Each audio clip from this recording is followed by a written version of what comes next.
Hello, everyone.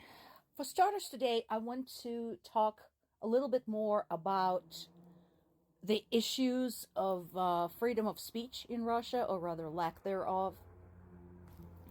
Those of you living in the United States know that you can say pretty much anything these days, and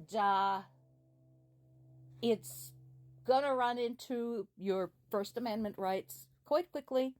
You can argue that as long as you haven't done anything to go with your words, there should be no consequences.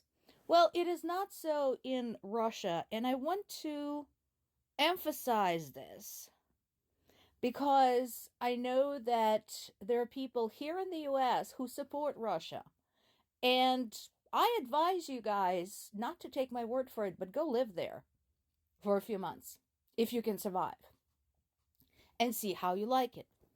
In this particular case, we are talking about two things. One is an epidemic of closed trials and lengthy sentences for anyone who actually has taken action against somebody in conjunction with the war in Ukraine. So, what is remarkable of this particular article? We're talking about people who took action. So, there was something very tangible they were tried for and sentenced for. A man was sentenced to 19 years in prison for shooting an enlistment officer who came to his home and tried to enlist him into the army to go to the war in Ukraine. And then the woman was sentenced to 28 years in prison for bombing a cafe and killing a prominent Russian blogger who was basically a propaganda machine within its own right. He was pumping out blogs talking about how Ukrainian war is good for Russia. So, at least these people did something. I'm certain the trial excluded a lot of extenuating circumstances, such as the fact that the war in Ukraine is stupid and unwarranted, but at least these took some action. There is another epidemic in Russia that does have to do directly with free speech. And that is the epidemic of apology videos. And that goes as far back as 2015, which was the year after Russia annexed Crimea and moved its militants into Ukraine's eastern Donetsk, Luhansk region. So people who at the time dared to speak up against those actions and continued speaking up against the war in Ukraine once the full invasion was underway had since been forced through intimidation and coercion to retract their statements and issue apologies. And that is very, very widespread. Now, I can't say I blame them, and I mentioned this many times before. All of us would like to think that in the times of crisis, in the times of war, or any other calamity, we will be the best of ourselves. But we cannot be certain until it's actually happening. I don't know what measures were applied to these people, what pressure was applied to them, but judging that they're in Russia, it must have been pretty bad.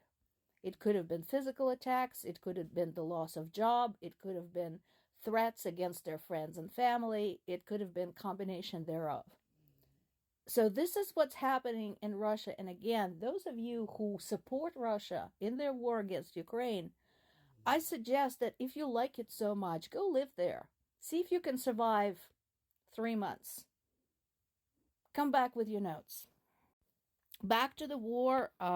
Right now, officials report that at least 18 people are dead after a market in the Donetsk region has been shelled by Russian military, and at least 13 people were injured. So, again, the question is what exactly military target was hiding in a market? Just a cultural notice. Markets are very common. Farmers markets are very common in Ukraine. That is something that we relied upon very heavily, not just to get produce, but other things as well.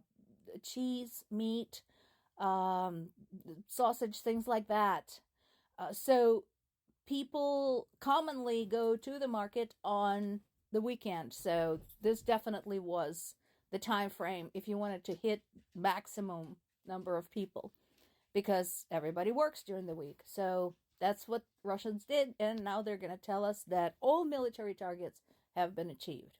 Now, there's a developing story that Ukrainian drone has hit another major Russian installation, this time a natural gas terminal. There's not enough information for me to share yet. I just have some bits and pieces and eyewitness videos from Russia. So as soon as I have some official confirmation, I will share that as well. I mentioned before, I'm not a huge fan of Vladimir Zelensky, but when he makes sense, he makes sense. In this particular case, I absolutely agree with him. You know, Donald Trump has been boasting how he could just fix everything in the world, including ending the war in Ukraine in 24 hours, and that is just stupid. He basically pointed out that making such statements is extremely dangerous. First of all, it's not possible. It's physically not possible. While Zelensky generally avoided criticizing Trump, and we know why, because Ukraine still needs help, and he doesn't want to upset anybody who might be in charge. I wouldn't worry about that, because Trump already said that if he is elected, he would withdraw all aid to Ukraine. Now, there is something I want to bring up here. So there are people saying, well, America already sent help to Ukraine. You know, how much more do you need? I published a video just recently pointing out how little was actually sent compared to other wars that U.S. has been involved with, U.S. budget, and U.S. consumer spending. But I also want to point out that a lot of what is being sent and a lot of what money is being spent on are disposables, such as supplies, ammo, fuel for the vehicles. That is ongoing, and a lot of military experts agreed that because of the nature of Russia's attacks, that they're just barraging Ukraine, everything gets used up a lot faster than in the wars, even of the past 10, 20 years. This is truly unprecedented. And let's face it, without its ammo and without fuel, even the very sophisticated and much appreciated HIMARS is just a really expensive piece of metal. That is why Ukraine keeps asking for ongoing help. Now, one other thing to remember, that in the past wars, World War I, World War II, there were coalitions of allies where everybody pitched in on the ground. Ukraine, while is being aided with weapons and supplies, etc., is waging this war alone, despite the scale and the impacts being global. I want to end on the message of hope. Ukrainian tennis player Maria Kostyuk spoke up about the forgotten Ukraine war at the Australia Open. She basically pummeled a Russian tennis player, and she did make a good point that the fact that Russian athletes, Russian performers, Russian anybody is allowed still to do their thing anywhere in the world, allowed to participate in world championships and Olympics and things like that, is unthinkable. But she makes a good point. Ukrainians are tough. Ukrainians are strong. Much stronger than anybody expected.